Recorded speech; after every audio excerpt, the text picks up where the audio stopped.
So, what's up guys? I know I haven't made a video in a while, but today I made 3, and I hope it goes well, because I won't be around for probably a month again.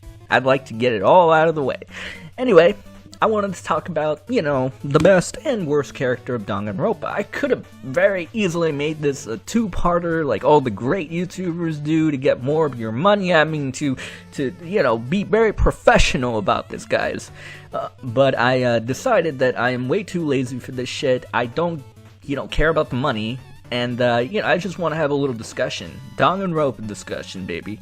Anyway, the worst and the best characters in Danganronpa. Well, not characters, I'm only gonna really focus on 2, because they're the only ones that really gave me the only, that feel where you're like, hey, I really want to play this game, and that other feel that makes you say, hey, I really don't ever want to fucking touch this game ever again. So, the character that I like the most, we're gonna start with some positivity, guys, and I'll try to make it as quick as possible. But, Kokichi Ouma. Have the two argue for their innocence.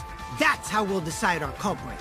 You guys talk about cooperation and teamwork, but you're all afraid. You expect to find the culprit when you're all worried about each other's feelings. If you're planning to expose a liar, then you have to corner them psychologically. Or as Nico B would call him, Kokichi Ouma.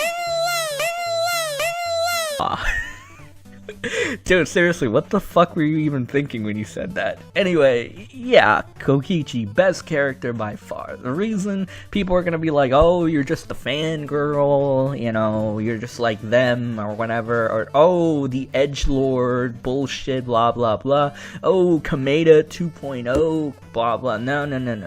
The reason I like him mostly is because there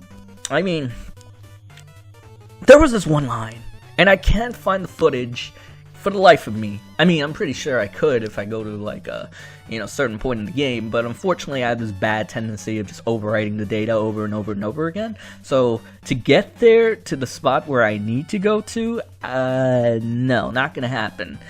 But there was this one point where everybody was ganging up on him. I believe it was the Ganta trial, and everybody was ganging up on him. And oh, they pretty much, like, Kaito, Himiko, that slut, fucking Maki, and I think even Shuichi were ganging up on him, and they were like, oh, you are the bad guy, you are to blame, and bullshit like that. And then when the tables had turned, because Kokichi actually told them who it was, and their faith was broken and they were shattered, and the facts were inevitably pointing to Ganta actually being the one that killed Miyu. Spoiler alert. So at that point in time, everybody was so scatterbrained, and then they all started panicking. And he did say this one line, and I can vaguely remember it, but he was like, oh, you guys want to be good people now, but before you had no problem ganging up on me, so how are you good people? Basically, that was the gist of it, and that makes a lot of sense, because it's like, people all gather together and they attack one person that they think is quote-unquote evil, and then when the tables kind of turn, they're like, oh shit, what the fuck, and then the quote-unquote evil person is like, oh, now you guys want to pretend to be good people, but you say that good people don't gang up on someone, yet you were doing it just a while ago on me. So kind of contradiction here and there. There are other things that he does, his wittiness, his ability to manipulate people, get away from any bad situation. Ultimately, at the end, on how you perceive the dialogue exchange between he and Kaito, it's like either he really was a good person all along, just, using fucked up methods, like a true, anti-hero would, or he was just like, a douchebag to the end and lying. So you can interpret that last scene as you will.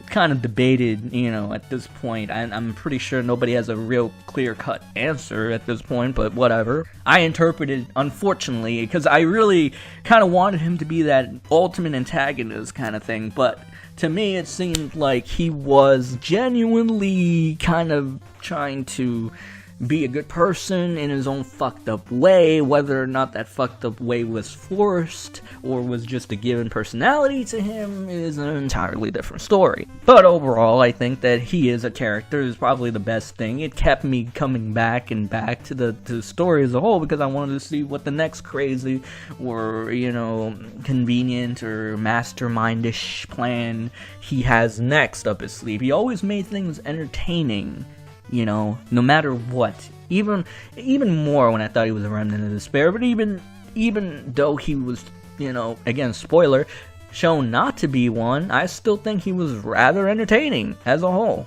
Now, the worst fucking character, and I know a lot of people are gonna hate me for this, not that they don't already hate me, Himiko, the fucking most annoying fucking character. Even if I hear it in an English dub or a Japanese dub, I still think she is the whiniest, most annoying, most pathetic, pitiful character to ever fucking grace the Danganronpa franchise. And I fucking know Hagakure. Now, you're probably thinking, oh, she's the best waifu though, why would you go after her, blah blah blah. Okay, first of all, I'm not a lolicon, so I don't think she's the best waifu. Unfortunately, sorry to burst your bubble. Second of all, what the fuck? Even if I was a lolicon like fucking Digi, bro, why the fuck would I want fucking Himiko? That's fucking, not only is that fucking disgusting, but at the same time, it's like, she's fucking annoying.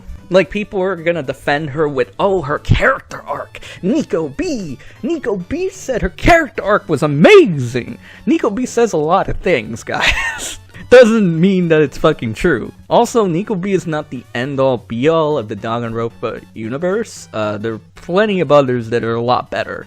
You know, no offense, you know. Shout out to Weeby News. She does great, guys, by the way. Just saying.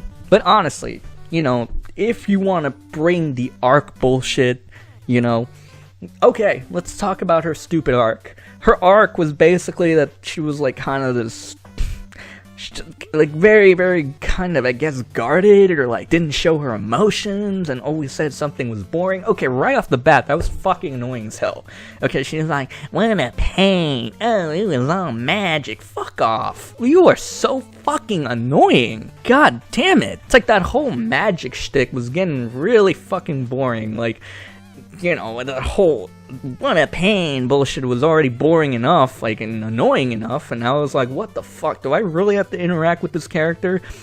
It came to the point where I was like, I really wish this character ends up being a blackened, or I really wish this character ends up being like a you know, somebody that dies. You know, I would have honestly, I didn't really like Angie at all either, but during that, I would have really taken her over fucking Himiko to stay alive, to be honest. The whole thing where she was pushing away Tenko or whatever, like, I understand Tenko was meant to be like this quote-unquote comic relief kind of character or something. Even then, like, at the very last seconds, people say, oh, it was so touching or whatever. Not really, because you don't really see any real interaction between her and Himiko that they are, like, you know, really, like, friendship bullshit. There's really not. Hell, I see more forced friendship that is more legitimate in fucking Kingdom Hearts than I did in that entire fucking interaction between these two.